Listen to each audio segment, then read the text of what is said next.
Good morning, everybody. It's Hayes with CheatSheetPros.com. Today's Sunday, May 19th, and I'm going to take a look at some MLB plays. And also, you will notice on the MLB sheet today, I did make a few changes yesterday. There's some little tidbits that I wanted to add, so I'm going to run over those as well.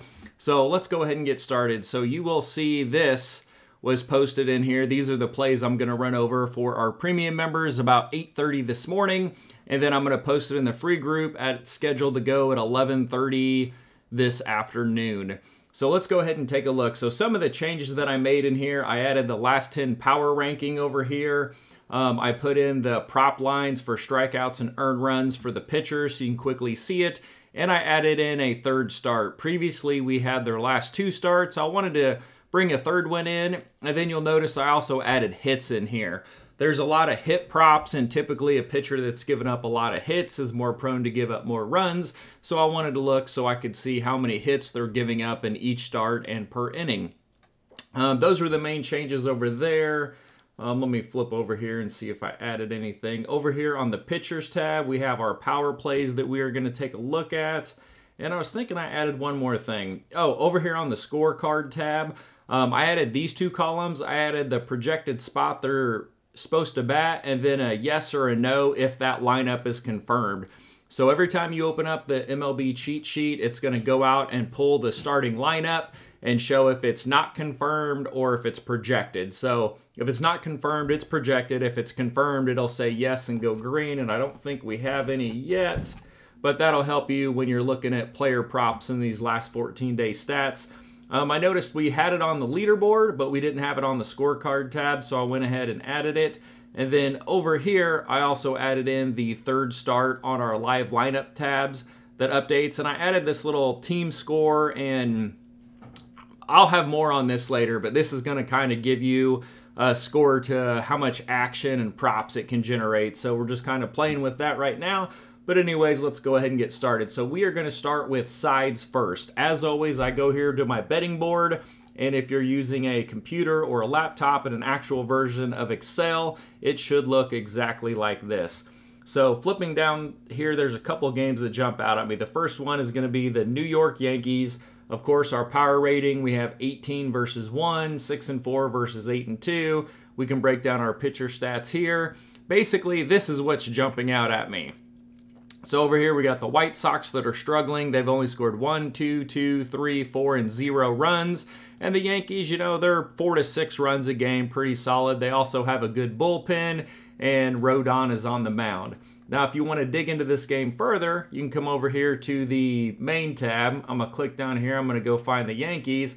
And this is going to show us a little bit more, particularly these stats here in the middle. So what I like about this, if you don't want to dig into stats and figure out what WOBA and ISO is, just look at WRC+. Once again, 100 is average for an MLB team, so consider that middle of the road. 100 is where you want to be. If you go over 100, that's better than average. That's really good. Below 100 is really bad. So here we have the New York Yankees at home. They have a WRC+ of 126.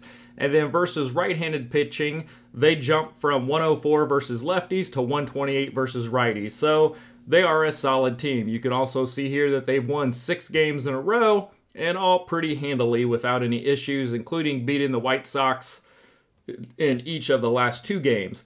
Over here, the Chicago White Sox, their WRC+ across the board is not very good. On the road, they are 4 and 18. Their WRC+ drops from 79 at home, which is not good, down to an even lower 67.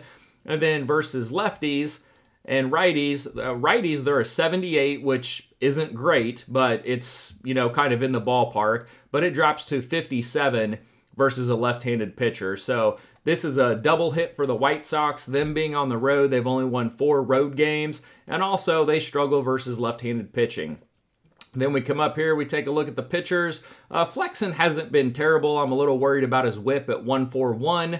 That's a little high, so I think the Yankees can get to him and put some runs up. But Rodon, his numbers are pretty much right there with Flexen. If I got an equivalent pitching matchup, then I'm good. I like the Yankees hitters better. They're at home. They're doing really well, and Rodon is a better pitcher. And then you come down here, you look at the bullpens. Bullpens 12 versus 23, edge over to the Yankees, so we like the Yankees. Of course, it's a high money line, so you got to lay the 1.5 run line, which they typically tend to cover. So the Yankees run line is one of the first plays that jumps out. Flipping down here, this jumps out to me for a player prop. So Alek Manoah, when he got called up, he struggled a little bit. Here he had 6 hits, 6 earned runs, but he had 6 strikeouts against a team that doesn't strike out very much. And then he came back against Minnesota, and he gave up 4 hits, no earned runs. He did give up some runs, but they were not his fault, and had 6 strikeouts. So 6 and 6, and then this line opened at 4.5, so I jumped on that. I believe it is 5.5 now. And then if you look over here with the alt thing that I posted, I did Corbin Burnes over 17.5 pitching outs, Spencer, not even going to pronounce his last name, 4+ hits allowed, and I did Manoah 4+ strikeouts as an alt line so I could get over 3.5, and so I like that. One thing that does jump out when you come over here, remember this column is the opponent team strikeout rate over the last 2 weeks, so they are striking out at the 27th highest clip. So with 6-6 and facing the 27th team, I like him to get a few strikeouts, so that's one that does jump out at me. And going on down here, the Royals, I like the Royals. They're not my favorite play. They're probably my least favorite play out of all the ones that I did post. But again, we've got number 12 versus 29, and Oakland has just been absolutely brutal. 9 and 16 on the road, 1 and 9 over the last 10. Sears is a decent pitcher, started off hot, although he's been struggling a little bit. Here he gave up 7 hits, 4 earned runs versus Texas. But then he went up against Houston, 5 innings, 5 hits, 1 earned runs, not a bad start. Singer's coming off of a bad start, giving up 9 hits and 4 runs in only 5 innings. But his prior 2 starts, he's done really well. The other thing that jumps out at me over here is Oakland is just struggling. 3-2, 1-0, 1-2. They've only scored over 2 runs once in the last 6 games, and that was 3. Kansas City, they've been pretty consistent, 3 to 6 runs, and they've scored 4+ in 4 of the 6. Neither bullpen is really good, so that jumps out. So let's go take a look at that game real quick. So we're going to flip over here. We're going to go to KC. KC is at home. Here you can see Oakland, they've lost the last 7 games. Kansas City's kind of up and down, but 7-3 over the last 10 is pretty decent. Pitchers, I would say they're pretty equivalent. Looking at the xFIP, we've got a edge over to Kansas City, but anyways, I'm just going to call them equivalent. Neither bullpen is good. They rank 25th and 28th in our custom ranking, so if you wanted to go first 5, I could see that. Or you could go game line. It really doesn't matter to me a lot. Looking at the WRC Plus here across the board, Kansas City is only a 77 on the road, but at home they are a 109, so that is really good.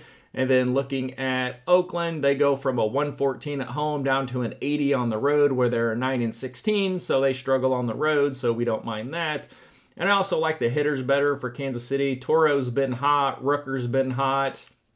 But outside of that, they really haven't done much. But between Vinny, Bobby Witt, Perez, and some of these other guys, I think they could scrape together a W today.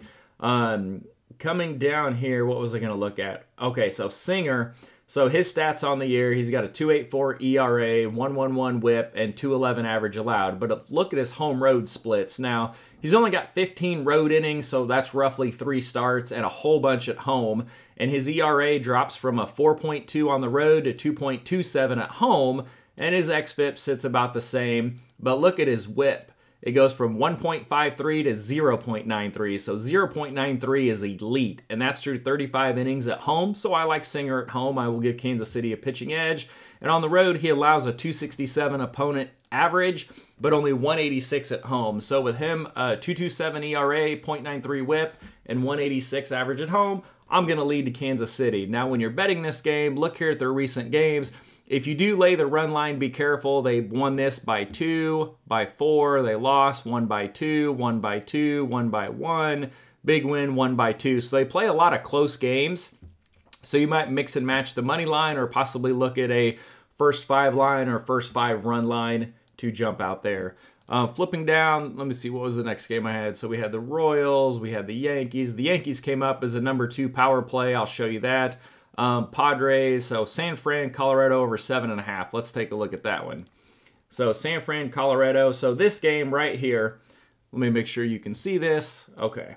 So we got 6 versus 13, both teams over 500 in the last 10 games. When I saw this right here, Vegas 7.5, and we have it at 9.7, and it generates this little like the over message, that's a game I want to look into. I'm not saying that's a play, that's a lock. I'm just saying it's a game that you should look into.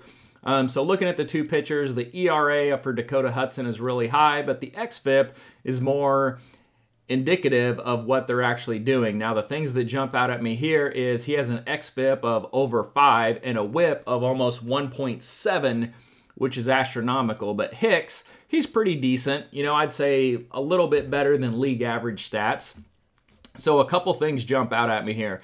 When I'm looking at these last 3 games, I notice Hicks's last 2 games, he's allowed 7 and 7 hits with a combined 5 earned runs. So the 7 and 7 hits, that's a lot. Now, given the Dodgers are really good, so that's fine, but Colorado is not so good, so that 7 hits is a little bit more alarming. And then Hudson has allowed 7 earned runs in his last 2 starts, and they've only combined for 11 innings, so that jumps out at me as a red flag. And then over here, we look at this. Both of these teams, let me slide that over a little bit. Both of these teams are hot. They're scoring runs. I mean, we've got 4+ runs for both sides in the majority of games. Over the last 5, they're averaging 5.6 and 6.8 runs. So that's a game that I wanted to look into. So we are going to flip over here and we're going to find San Francisco because they are the home team. And we're going to look at this a little more. Now, these are your averages over the last 5 games. So here we can see Colorado games over the last 5. Their game totals are averaging 12.6 runs. And then over here for the last 5 for San Francisco, they're averaging 14.2 runs. Now, typically the 7.5 total, that's reserved for 2 stud pitchers that are elite going up against each other. But I don't think Dakota Hudson and Jordan Hicks qualifies as elite, and they've been putting up a lot of runs. So that's something that kind of jumped out at me as a red flag that I'm going to go ahead and take advantage of and take a shot on that over 7.5. And you can probably get an alt line of 6+, which seems really good, actually. Flipping down here, the other power play that came through was Detroit, and Detroit is a dog. So when I'm looking here at Vegas, I see 3.6 to 4.4, and then I see our sheet flips it the other way, and we have Detroit as a favorite. That's something that does jump out at me. So taking a look, Jordan Montgomery is a really good pitcher, but he held out at the beginning of the year to try to get a $200 million contract, did not get it. So he's only got a handful of starts under his belt. So here he gave up 6 hits, 3 runs, 7 hits, 2 runs, 6 hits, 6 runs. And then also Arizona has been struggling. In these last 4 games, they've scored 3, 0, 2, and 2 runs. Detroit has scored 8 and 13 in the last 2 games, and those 2 games were against Arizona. And they have a slightly better bullpen, so that's a game that did jump out at me. So we're going to come over here. We are going to take a look at that. Detroit. Who's the home team there? Oh, it's at Arizona. So the home team's always the bottom team, in case you didn't know that. But we're going to come over here. We are going to find Arizona. And we're going to take a look. So these last 2 games, Detroit has beat them 13-0 and 8-3. And now they are a +130 dog.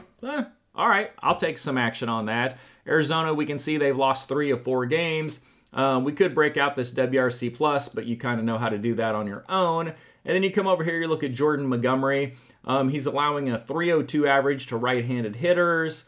At home, he's allowing a 371 average. Again, he's only got 8 home innings. But overall, a 282 average. He is struggling a little bit. He's allowed 6+ hits in each of his last 4 starts.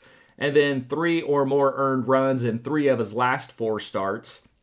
And then Detroit's been running hot. Now, we don't have the game logs for Manning. I haven't pulled them in yet. That's running right now, so it'll be up on the next one. But Manning's given up about 3 to 4 earned runs per game, so he is going to give up some runs. So an over probably wouldn't be a bad play here. If Vegas still has it at 8, we've got it slightly at 8.2. But I also like Detroit as a dog because they've been scoring a ton of runs. I just worry that Arizona might not be able to score as much. But +130, we only need to win that about 37-38% of the time. So that is a game that did jump out. And then these last 2. So here we're showing Musgrove and Lopez as the starting pitching. But when you go over to DK, it's showing the pitchers from yesterday, which is Elder and, let me pull that sheet up real quick. Elder and Yu Darvish. So if it is Yu Darvish and Bryce Elder, I do like... Oh, where'd we go?